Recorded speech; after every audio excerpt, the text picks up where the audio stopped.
कल को अगर यहाँ कोई हादसा हो जाए, अगर ये ना जाते, जो इस टाइम लोग एमसीडी को ब्लेम कर रहे हैं वो बाद में यही बोलेंगे कि एमसीडी क्यों नहीं कुछ की। अगर अब एमसीडी अब कुछ कर रही है तो लोग उसके अगेंस्ट जा रहे हैं कि एमसीडी कर क्यों रही है। आप सोचिए यही अगर एक हादसा हो जाए, यही लोग जो बोल रहे हैं ना एमसीडी क्या कर रही है, सील कर रही है, कर रही है, यही लोग बाद में कहेंगे कि एमसीडी क्यों नहीं कर रही थी, क्यों नहीं एक्शन ली, पहले ले ली होती तो ये दुर्घटना ना हुई होती। तो उसी बिल्डिंग में आग लगी थी संस्कृति की, तो वहाँ से बच्चे कूदे हुए थे। तो सिंपल सी बात है, उस बिल्डिंग का फायर एनओसी होगा नहीं, ठीक है, तभी बच्चे कूद रहे थे। अब देखिए फायर सेफ्टी बिल्कुल भी नहीं है। आप जाएंगे उस बिल्डिंग में देखेंगे किसी प्रकार का फायर सेफ्टी नहीं है। अगर एमसीडी आके अगर सील करती है तो भाई वो स्टूडेंट के फेवर में है, ठीक है। अब क्या है, कोचिंग संचालक क्या है यहाँ पे, वो ये नहीं सोचेंगे कि हमारे लिए सेफ्टी क्या है, ठीक है। अगर सेफ्टी सोचते तो 5 दिन 1 हफ्ते पहले जो ये हो रहा था कि सील हटाओ ना करते। आप जब आपको पता है कि हमारे पास फायर एनओसी नहीं है तो आप क्यों किसी के खिलाफ जा रहे हैं? भाई आप पहले अपना फायर एनओसी बनवाइए। भाई अगर आपके पास फायर सेफ्टी होगा तो आप बाकायदा आप कोचिंग चलाइए। अब आप इलीगल तरीके से चलाएंगे तो सिंपल बात है, गवर्नमेंट एक्शन लेगी। भाई हाई कोर्ट का आदेश है कि भाई पूरी तरीके से जितना आप सेफ्टी रख सकते हो उतना रखिए। बिल्कुल हाँ। अगर आप इतने बड़े संस्थान वाले हैं, इतनी बड़ी आपकी कोचिंग हैं, एक क्लास में 300 बच्चे बैठते हैं, भगवान न करे कभी वहाँ हादसा हो जाए, अगर हादसा हो जाए तो आप क्या करेंगे बताइए। और गवर्नमेंट का तो काम है ना एक्शन लेना। गवर्नमेंट एक्शन ले रहा तो आप उसके अगेंस्ट जा रहे हैं, ये गलत चीज़ें हैं। भाई आप गवर्नमेंट को सपोर्ट तो करिए एक बार, आपको बेहतर जगह मिली। अब ये मेरे ख्याल से अच्छा, ये जो नोएडा सेक्टर 15 है वो गवर्नमेंट ने एक ऑप्शन दिया था कि इससे देखिए, और एक मेजॉरिटी हुई थी 2 जगह की, नरेला और नोएडा, ठीक है। तो नरेला में क्या था, नरेला में इंडस्ट्रियल एरिया था तो वहाँ डेवलपमेंट इतनी आसानी से नहीं हो सकता था, समय लगता, 1 साल 2 साल 3 साल भी लग सकता था। और नोएडा में बेहतर विकल्प ये था कि वहाँ बिल्डिंगें ऑलरेडी बनी हुई हैं। तो इसलिए मैंने पढ़ा था कि एलजी साहब ने सारी ये करवाई थी मीटिंग, जिसमें मेजॉरिटी नरेला थी और नोएडा थी। तो नरेला में थोड़ा डेवलपमेंट में समय लगता, नोएडा में ऑलरेडी बिल्डिंगें थी। हाँ, तो इसलिए मेरे ख्याल से सबकी सहमति थी नोएडा जाने की। तो ये यहाँ वर्धमान में जो क्लासेस चलती थी, इन्होंने तो अपना पहला रुख वहाँ बदल दिया, उन्होंने सही भी किया। और बाकी कोचिंग क्यों नहीं जा पा रही है इसका मुझे अभी कोई अंदाज़ा नहीं है, बल्कि उनको जाना चाहिए। अच्छा, तो यहाँ पे चल पाएंगी कोचिंग जब बहुत सारी चीज़ें यहाँ पे वो नहीं है जो होना चाहिए थी छात्रों के लिए, तो वो चल पाएंगी कि नहीं? देखिए इस टाइम जितने भी कोचिंग संचालक हैं ना, उसी अपनी क्लासेस देख रहे हैं कि वो कैसे अपनी क्लासेस को ओपन कर सकते हैं। बस सुरक्षा नहीं देख रहे, बिल्कुल भी सुरक्षा नहीं देख रहे हैं। आप खुद सोचिए, अगर किसी भी क्लासेस में अगर सुरक्षा होती, ठीक है, चलती क्लास में क्लासेस क्यों सील होती? आप बताइए। आपके पास भाई सारे डॉक्यूमेंट्स हैं, फायर एनओसी है, तो क्लास क्यों सील होगी? बिल्कुल नहीं होगी। अब अगर क्लास सील होगी इसका मतलब ये है कि आपके पास कुछ भी फायर सेफ्टी नहीं है, कोई किसी प्रकार की सेफ्टी नहीं है। एक क्लास में आप 300 बच्चे बैठा रहे हैं, तो ये तो बड़ी दिक्कत है ना। आप सिर्फ अपने क्लास के बारे में सोचे, बच्चों के भविष्य के बारे में नहीं सोच रहे हैं। सांसद जी आए थे तो अब भाई वे भी तो रूल्स एंड रेगुलेशन से बने हुए हैं ना, उनका वो तो भाई एक सांत्वना देंगे ना कि हाँ ठीक है, जो भी हो सकता है वो हम कार्रवाई करेंगे। अब उनकी बात भी सही है। अब मान लीजिए अगर आप लोग सही हैं, आपको लगता है कि लीगल तरीके से सीलिंग हुई है, ठीक है, आप अपने डॉक्यूमेंट्स लेके जाइए। सर मेरे पास फायर एनओसी है, मेरे पास हर तरीके के कागजात हैं, आप देख लीजिए। और आपके डॉक्यूमेंट्स सही होंगे तो ऑल भाई सिंपल सी बात है, आपका सील खुल जाएगा। आप जाइए तो डॉक्यूमेंट्स लेके एक बार जाइए। आप किसी को गलत कह रहे हैं, किसी भी एमसीडी को आप गलत बोल रहे हैं, पहले गलत होने से पहले एक बार आप देखिए आपके पास कागज है कि नहीं है। कागजात है तो आप बिल्कुल जाइए। आपको किसी का सहारा नहीं लेना पड़ेगा। अगर आप सही हैं तो आपको किसी को सहारा लेना पड़ेगा। आप बकायदा जाइए, अपने कागज सबमिट करिए, आप जाइए। अच्छा, आप क्या संदेश देना चाहेंगे छात्रों से जो ऐसी परिस्थितियाँ बनी हुई हैं? मुखर्जी नगर आने से पहले बहुत सारी चीज़ें, जैसे सेफ्टी को लेके, खासकर सेफ्टी की बात हो रही है। छात्र जब कोचिंग लेते हैं तो ऐसी परिस्थिति में कोचिंग लेना चाहिए, आना चाहिए यदि चलती हैं तो?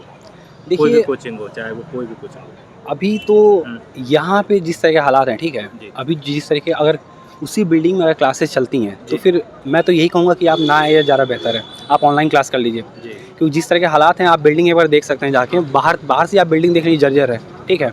अंदर एक क्लास में 300 बच्चे हैं, आपके पास जब सेफ्टी ही नहीं है तो आप कैसे कर सकते हैं? अब ये है कि हाँ, अगर दूसरा विकल्प चुन लिया, दूसरा जगह अगर चुन लेते हैं तो फिर तो ज़्यादा बेहतर रहेगा कि बच्चे आएँ और वहाँ रहें। और यहाँ अगर चलती है, देखिए मुखर्जी नगर पहले हब था, ठीक है, यूपीएससी का, ठीक है, पहले आईएसओ का हब था, पीसीएस का हब था। अब एक ऐसा हो गया ना कि यहाँ पे आने वाले समय में मुझे लगता है कि यहाँ से कम बच्चे निकलेंगे, बच्चे रहेंगे नहीं। अब जैसे पुराने बच्चे, ठीक है, पुराने बच्चों का क्या है कि ये पीसीएस का पेपर होगा या यूपीएससी का जो भी पेपर होगा, इसके बाद वो चले जाएंगे, वो वापस नहीं आएंगे। और ये कोचिंग संस्थान को समझना चाहिए कि यहाँ अगर आपके पास सेफ्टी नहीं है और आपने पहले ही आपको 2 विकल्प मिले हुए थे, नरेला और नोएडा, आप वहाँ जाइए, वहाँ आप बेहतर तरीके से तो दोस्तों, छात्र लगातार मुखर्जी नगर से जा रहे हैं और ऐसे क्या कारण है बने छात्रों के साथ कि मुखर्जी नगर से पलायन कर रहे हैं। बहुत सारे छात्र यहाँ से जा रहे हैं और क्या हालात हैं मुखर्जी नगर के, और छात्र ऐसे बेबस क्यों हो गए कि मुखर्जी नगर से जाना पड़ा। हाँ जी, क्या कहेंगे जी आप इसके बारे में? देखिए, यहाँ जो मैक्सिमम छात्र हैं वो डिस्ट्रिक्ट के हैं, ठीक है। हाँ। तो जब एक बड़ी संस्था अगर जाती है तो सिंपल सी बात है, बच्चे जाएंगे। नोएडा सेक्टर 15। देखिए सेक्टर 15 में वहाँ पे क्या है कि मैंने अभी जो देखा है इस टाइम, मैं गया भी वहाँ पे, तो मुझे एक चीज़ ये लगा कि यहाँ की अपेक्षा, ठीक है, दोनों में कंपेरिजन किया जाए, वहाँ ज़्यादा फैसिलिटी है। मान लीजिए यहाँ पे अगर आपको 9,000 का पीजी मिलता है तो ये नॉर्मल मेरे ख्याल से 6x7 का रूम होता है, ठीक है। तो वहाँ पे वही 9,000 में पीजी आपको लगभग 10x10 का एक सिंगल रूम रहता है। हाँ, काफ़ी ज़्यादा स्पेसियस है। वहाँ बच्चा रूम पे आराम से पढ़ सकता है और खाने के साथ है, और आपको हर चीज़ वहाँ फैसिलिटी मिलती है, वाईफाई भी मिलता है, और मेरे ख्याल से खाना काफ़ी अच्छा है वहाँ का। अभी मैंने कुछ यूट्यूब में देखा, यूट्यूब में कुछ लोगों की वीडियोस देखी, तो वहाँ मुझे लगा, और मैं गया भी था, तो वहाँ ये है कि यहाँ के कंपैरिजन में वहाँ स्पेसेस काफ़ी है, हर चीज़ में सुविधा है, ठीक है, रूम से लेके हर चीज़। क्योंकि वहाँ पे ना समझिए यहाँ बच्चे कंप्रेस होकर रह रहे थे, ये कम एरिया में ज़्यादा बच्चे हैं, ठीक है। और वहाँ पे ये है कि वहाँ एरिया बहुत ज़्यादा है, बच्चे सेक्टर 15 में रह सकते हैं, 16 में रह सकते हैं, न्यू अशोक नगर में रह सकते हैं, मयूर विहार में रह सकते हैं। वहाँ ऑप्शन बहुत ज़्यादा है। अभी वहाँ पे एरिया बच्चों के हिसाब से बना हुआ है, और काफ़ी जो बिल्डिंग्स हैं बड़ी वहाँ पे बिल्डिंग्स। हाँ, बिल्कुल। वहाँ पे देखिए जो संस्था है ना, जो सेक्टर 15 में, वो ये है कि बच्चों की काफ़ी मदद कर रही है। अच्छा। अब यहाँ पे क्या है, यहाँ ब्रोकरी अभी भी लगती है, वहाँ कोई ब्रोकरी चार्ज नहीं लगती है। अच्छा, वहाँ पे नहीं लग रहा, कुछ नहीं। जो बच्चा जा रहा है, आप जाइए, उनके संस्थान में जो भी हैं वहाँ के स्टाफ, उनसे बात करिए। अच्छा, आप गए हो वहाँ पे? मैं गया हूँ, लेकिन मैं डिस्ट्रिक्ट में नहीं गया अंदर। अच्छा। बस वहाँ के जो मेरे जान पहचान में जो लोग गए हैं, जो डिस्ट्रिक्ट हैं, उन्होंने न्यू अशोक नगर में रूम लिया हुआ है, 10-10 हज़ार के हैं, 2 रूम सेट हैं। अच्छा। और फुली फर्निश्ड हैं, डबल बेड है, एसी है, वॉशिंग मशीन है। ये मैंने खुद देखा, मेरे पास वीडियो भी आया था। 10,000 में है, गया मैक्सिमम 11,000 है। अच्छा। हाँ, यहाँ की कंपेरिजन में वो ज़्यादा सस्ता है। अच्छा। हाँ, तो ये बताइए कि यदि छात्रों के हिसाब से एरिया की बात करें तो बेहतर क्या हो सकता है? जैसे आपने बताया सब चीज़ें वहाँ पे यदि उपलब्ध हैं, तो क्या मुखर्जी नगर का नया बसेरा हो सकता है क्या? बिल्कुल हो सकता है, क्योंकि वहाँ देखिए यहाँ पे क्या है ना, यहाँ पे कम एरिया में, ठीक है, बहुत ज़्यादा ही पॉपुलेशन है, ठीक है, बहुत ज़्यादा। मतलब समझ लिए कि अगर यहाँ पे ये होता है ना कि अगर एक बच्चा आ रहा है, मान लीजिए एक रूम खाली है, एक रूम पे यहाँ 10 बच्चे लग जाते हैं। अच्छा। इसलिए ब्रोकर क्या करते हैं, उस रेंट को जो 7,000 होता है उसको 10,000 कर देते हैं, ठीक है। डिमांड एंड सप्लाई वाला खेल है। वहाँ पे ये नहीं है, वहाँ पे क्या है, एक तो स्पेस है, ठीक है। अगर सारी कोचिंग अगर वहाँ जाना चाहती है वो जा सकती है। स्पेसेस काफ़ी, आप सेक्टर 15 में जाइए, 16 में जाइए, कहीं भी आप क्लासेस स्टार्ट करिए, वहाँ बच्चे अब चाहे लाखों की संख्या में बच्चे हों, वो एडजस्ट हो सकते हैं। यहाँ नहीं हो सकते हैं, यहाँ बिल्कुल नहीं हो सकते। वहाँ 1,00,000, 2,00,000, 3,00,000 बच्चे कहीं भी हो सकते हैं। एरिया भी है ना, 15, 16, 17, न्यू अशोक नगर, मयूर विहार है, आप लक्ष्मी नगर में भी रह सकते हैं। बहुत स्पेस है। अब ये कोचिंग को देखना है कि वो कहाँ जा रही है, ठीक है। अब एक संस्थान जो गई, वो तो काफ़ी अच्छा कदम उठाई, मेरे अकॉर्डिंग वो काफ़ी अच्छा भी था, ठीक है, क्योंकि ये यहाँ सुरक्षा को लेकर एक काम अच्छा किया। हाँ, बहुत अच्छा। अभी कल को अगर यहाँ कोई हादसा हो जाए, अगर ये ना जाते, जो इस टाइम लोग एमसीडी को ब्लेम कर रहे हैं, वो बाद में यही बोलेंगे कि एमसीडी क्यों नहीं कुछ की। अगर अब एमसीडी अब कुछ कर रही है तो लोग उसके अगेंस्ट जा रहे हैं कि एमसीडी कर क्यों रही है। आप सोचिए, यही अगर एक हादसा हो जाए, यही लोग जो बोल रहे हैं ना एमसीडी क्या कर रही है, सील कर रही है, यही लोग बाद में कहेंगे कि एमसीडी क्यों नहीं कर रही थी, क्यों नहीं एक्शन ली, पहले ले ली होती तो ये दुर्घटना ना हुई होती। अब ये एमसीडी अगर ये एक्शन ले रही है तो इन लोग की अब हालत सब। अच्छा, जो सील हुए हैं कोचिंग से लेके बहुत सारे पीजी लाइब्रेरियाँ भी हुई हैं, तो अच्छा कदम बता सकते हैं क्या आप जो एमसीडी का है? देखिए, ये क्लासेस अभी बत्रा में सील हुई है, इंग्लिश क्लासेस हैं। सर का नाम मैं नहीं लेना चाहूँगा। कोचिंग में जो हादसा हुआ था, अगर वो पहले अगर ये एक्शन ले लिए होते, बाकी जो 2-3 लोग की जो डेथ हुई है वो नहीं होती। बिल्कुल। ये अगर ये पहले अगर एक्शन लेना चाहिए ना, अब ये गवर्नमेंट एक्शन ले रही है हाईकोर्ट के आदेश से, ठीक है। अब ये बात इन लोग को ये लगता है कि इलीगल तरीके से ले रही है। अगर इलीगल तरीके से ले रही तो भाई आप जाइए, कंप्लेन करिए, कोर्ट में जाइए, आप अपने डॉक्यूमेंट सबमिट करिए। अगर डॉक्यूमेंट्स अगर सही होंगे तो भाई सिंपल बात है, सील खुल जाएगी। बिल्कुल खुल जाएगी। अब यही सब है, बाकी मुझे लगता नहीं है कि। अच्छा, उस दिन जो सांसद जी आए थे तो उसके बाद कुछ ऐसा लगा है कि सील वगैरह खुली? संचार कर सकते हैं, वहाँ जाइए, आपके लिए बेहतर ऑप्शन है। अब यहाँ क्या है, आप बताइए, कम जगह में वही बिल्डिंग है, देखिए जगह वही, सब बिल्डिंग भी वही, ठीक है। अब बस आप ये चाहते हैं कि हमारी सीलिंग खुल जाए, हम इसी में क्लास चलाएं, ये तो इम्पॉसिबल है। ये सब चीज़ देखिए, पहले भी हादसा, अगर जैसे मान लीजिए वही बिल्डिंग है, वही बच्चे हैं, सब वही हैं, ठीक है। उस बिल्डिंग में पहले भी आग लगी थी, दोबारा आग लग सकती है, ठीक है। और ये मैं बोल सकता हूँ कि उसमें फायर जो भी सेफ्टी है वो बिल्कुल भी नहीं होगा।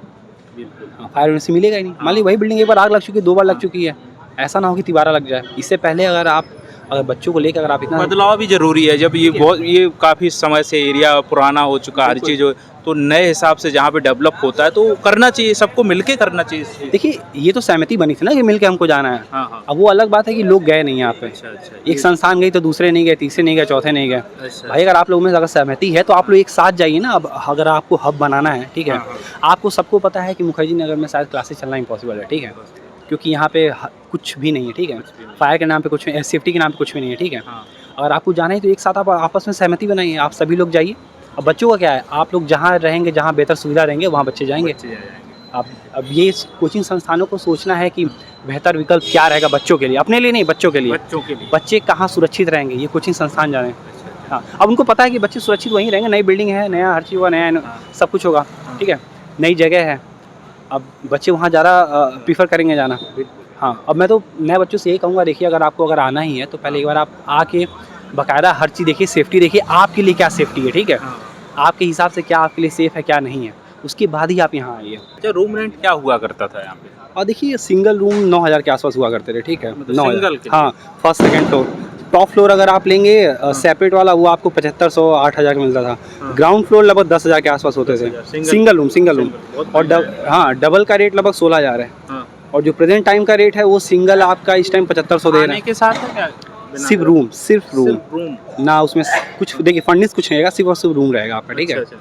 और रही बात 2 BHK जो 2 रूम सेट होते हैं, वो आपका लगभग मेरे ख्याल से 16,000। तो दोस्तों देख सकते हैं, ये मुखर्जी नगर के हालात के बारे में पूरी जानकारी दी। और ये कितने दिन से यहाँ पर, कितने सालों से यहाँ पर? मुझे 2 साल हो गए हैं। 2 साल से 2 साल से हैं। और 2 साल में जिस प्रकार से अनुभव किया है इनने, और अभी हालात जो बने हुए हैं उसके आधार पर इन्होंने बताया है कि मुखर्जी नगर में जिस प्रकार से क्लासेस चलते थे, उन क्लासेस को सील किया गया। और बहुत सारी चीज़ों को देखकर, जैसे कि सुरक्षा को देखकर, सेफ्टी को देखकर आप लोगों की वो सील हुई कोचिंग। अब यहाँ पे कुछ संस्थान नोएडा सेक्टर 15 में चले गए हैं, कुछ यहाँ पे फिर से रीओपन करना चाहते हैं कोचिंग्स को। लेकिन सेफ्टी, यदि आपकी सुरक्षा नहीं है तो मैं तो यही कहूँगा, अपनी सेफ्टी पर विशेष ध्यान दीजिए। जहाँ आपको सुरक्षा लगे वहीं आप जाइएगा। उद्देश्य हमारा यही है कि छात्रों की सुरक्षा ही हमारा मेन उद्देश्य हो जाता है।